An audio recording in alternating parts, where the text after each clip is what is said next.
All right, and we are recording for the first Q&A session of the week. This is the last week of May. Today is May 24th. Welcome everyone to this private Q&A, which others will be watching for free on my public channel over the weekend. Let's go ahead and begin with a quick recap of the public video, just in a two-word summary of my overall views on the market. My overall views are the weekly chart looks pretty bearish, more bearish than bullish. RSI has not reset. The MACD is looking horrible. The CMF still looks bad and about to go negative. It can avoid that, but we will see. The MRI is still saying we're bearish, even though we can catch an MRI buy even as high as 45,000. So the MRI is not very useful to us at the moment. The lucid SARs are very far away and are, of course, bearish. So it's mostly bearish. The daily chart, as we talked about in our last Q&A session, which was just a few days ago, I'm looking at the area of resistance of the 200 period moving average. I think it is likely to get rejected here. The question is, will it take us to the new low of this swing cycle? The huge resistance is going to take place right here at 45K. I forgot to look at the 1 hour chart on the public stream, so I'll do it right now.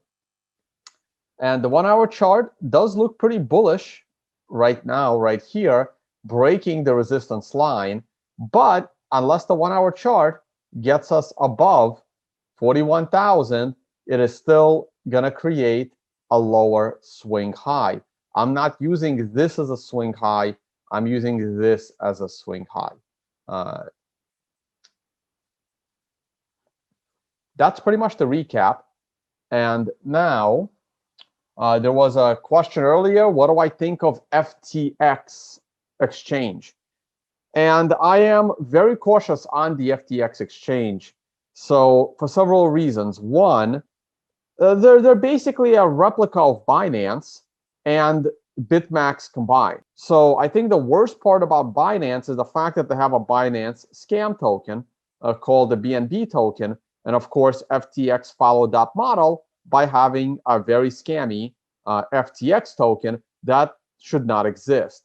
Binance didn't create a second scam coin for their blockchain. Their decentralized something, whatever, that's not ever going to be decentralized. But Binance is building it with the money that they made from pumping the Binance token, and they didn't feel like printing more money. FTX didn't choose to do that. FTX chose to print more money by creating a second scam token for whatever project they're doing. Was it Safe Moon or something? I don't know. I don't really care. And also FTX has a hedge fund that trades alongside their exchange, which I think is very, very questionable, to say the least, something that's not actually allowed in the traditional finance world because of regulation. But no one in the crypto space cares about regulation. People just want to be scammed. So no one has a problem with an exchange having their own trading desk. Weird to me, but whatever. So there's just way too...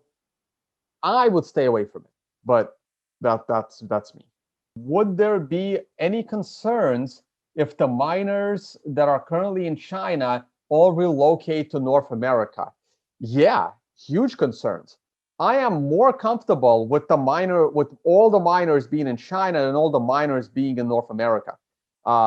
As strangely as that sounds, because North America certainly has more freedom than China, but that freedom, while it gives you some freedoms like the First Amendment, you can say whatever you like and not go missing. You'll go missing from Twitter or YouTube, but you're not going to go missing from your family by saying something that the government doesn't like.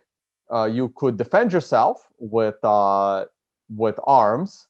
You have other protections. But unlike China, America decided to monitor and control every single transaction in the world. So I am nervous about America having all the miners in America. Like it worries me a little bit more. Now, we don't know what this China situation is. I have no idea if China is going to kick their miners out, if they're going to leave the miners. I don't see them kicking the miners out. China has so much excess electricity that what else is there to do than to mine Bitcoin?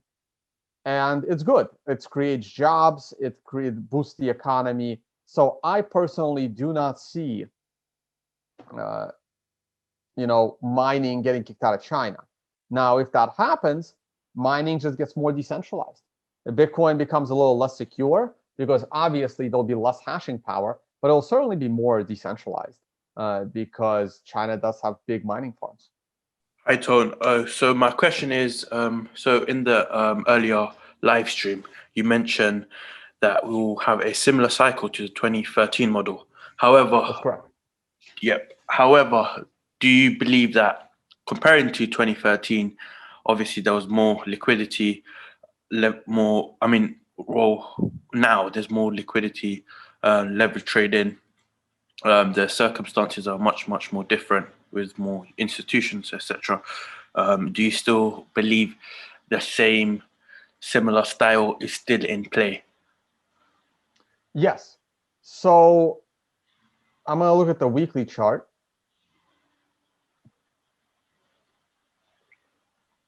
Yes. So I believe it'll be similar in structure, but not in magnitude. I do not envision an 80% correction. Bitcoin fell 80% in 2 weeks. In 2 weeks. The fact that there's more liquidity now prevents Bitcoin from falling 80% in 2 weeks. Bitcoin also went up in a few months when we rallied off that green star in October. So between October and end of November, so in just 2 months, Bitcoin went up 700%. Again, that's not going to happen because liquidity. There's a lot more liquidity now. So I believe it'll be similar in structure, but not in magnitude. So right now, we're just dealing with, so if you can see, like the low came in after a few weeks, and then the closing low on a weekly level came like after 3 months. So this was in April, and this was in July. April to May to June to July, 3 months. Okay, now let's go to present day.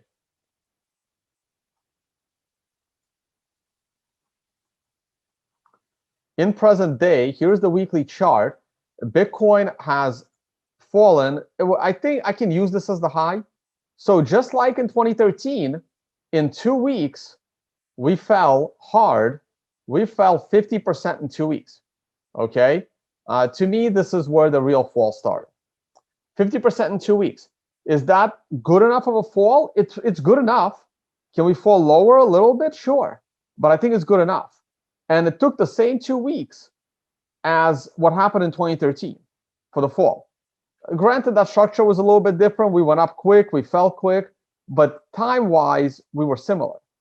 So now, time-wise, I'm looking for this to potentially take as long as July to finish out this mini bear market. Just like in the first half of June, we had a mini bull market, which I didn't see as the real bull market. I saw this as a mini bull that was not going to lead to new highs before some catastrophe, and catastrophe came 9 months later.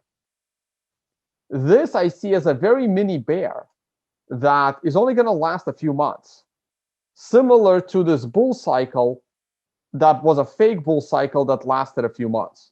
Same thing here. Okay, the real bull cycle is the big cycle. And that's why I think that the bottom is coming. We may get a lower closing weekly low. We may not get a lower closing swing low. We will see how it goes. But yeah, I still see this as 2013, but obviously my top is going to be somewhere in the 150 range, not $1 million a coin, like, because if we go 700% up after the breakout, like it was in 2013, we break out and we go 700%, that takes us almost to $1 million. That's not going to happen.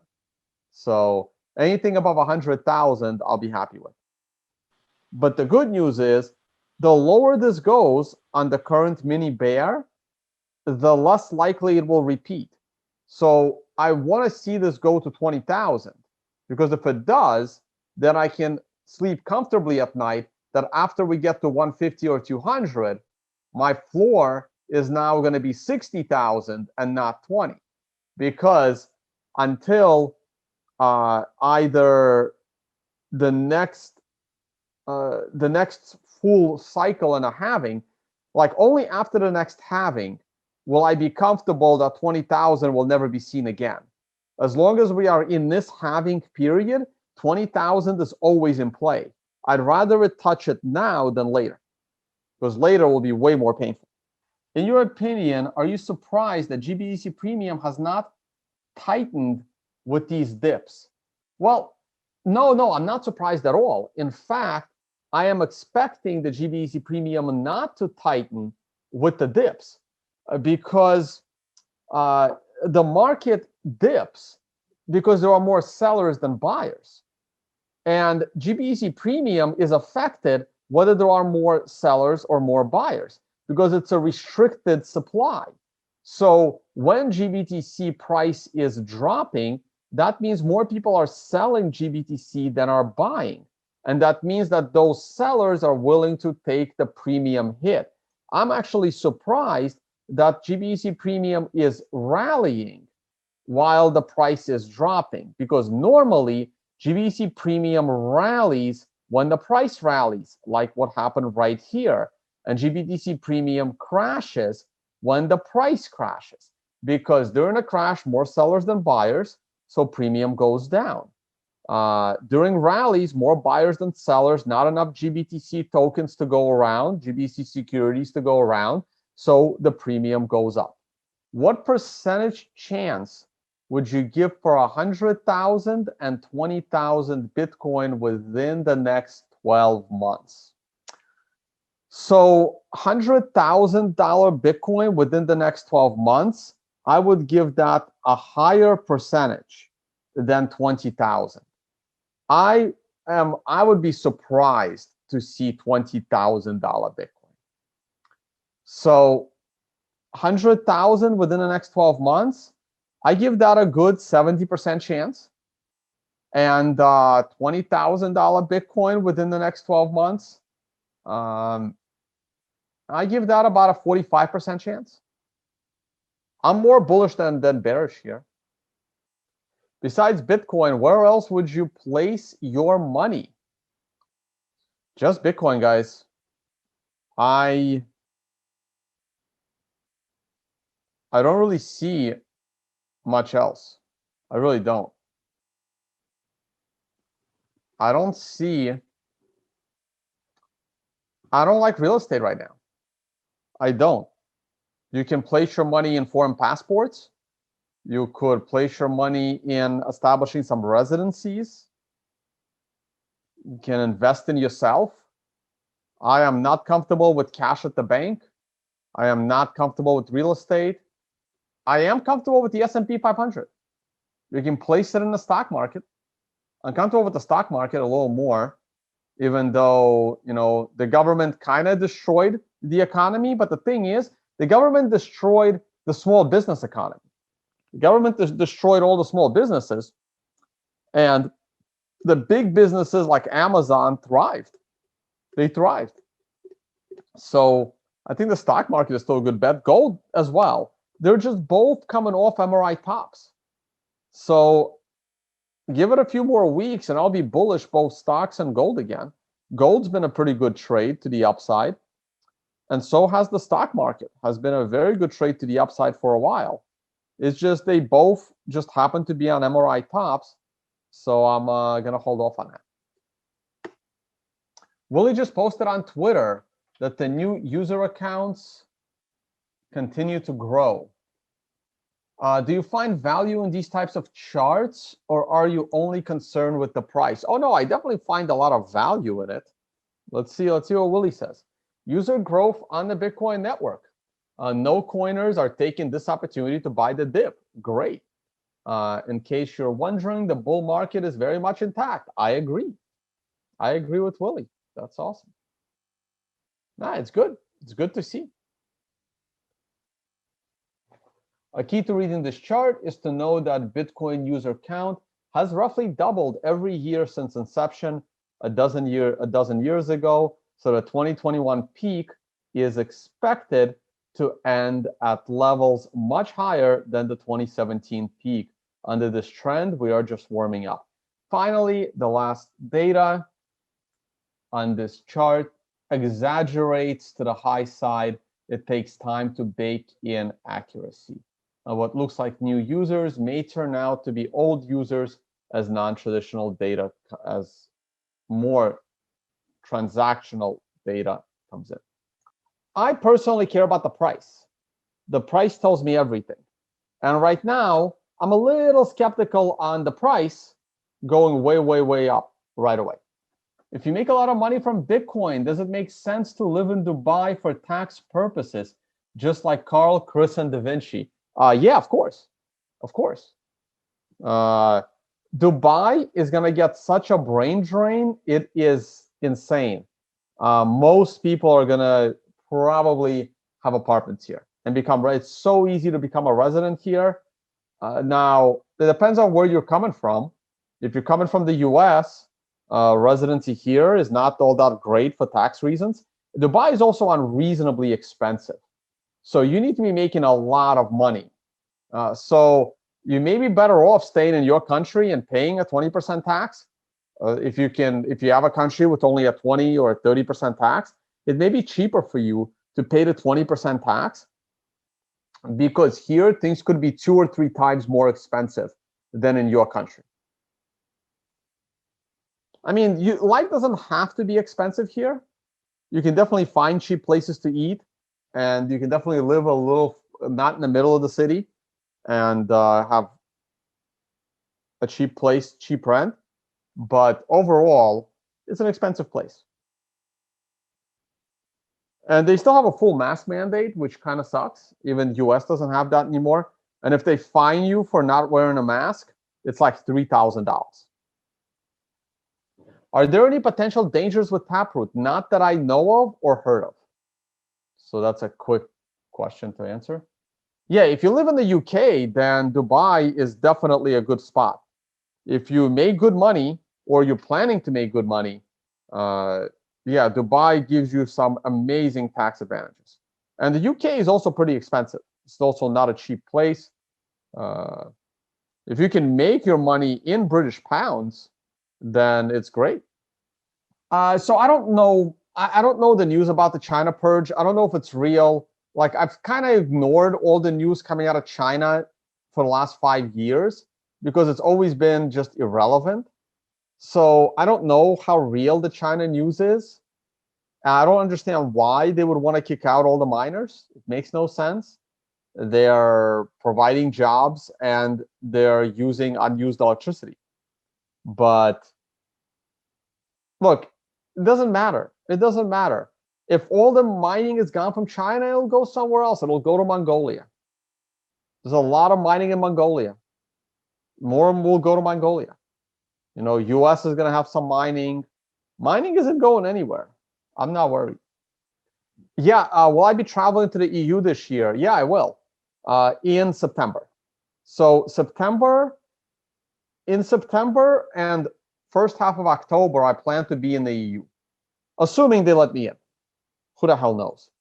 So that's my EU plan. I'm not sure exactly. Oh, and I'll also be in the EU in November. I'll be speaking at AIBC, the same one I'm speaking at here. Well, tomorrow. It's in Malta.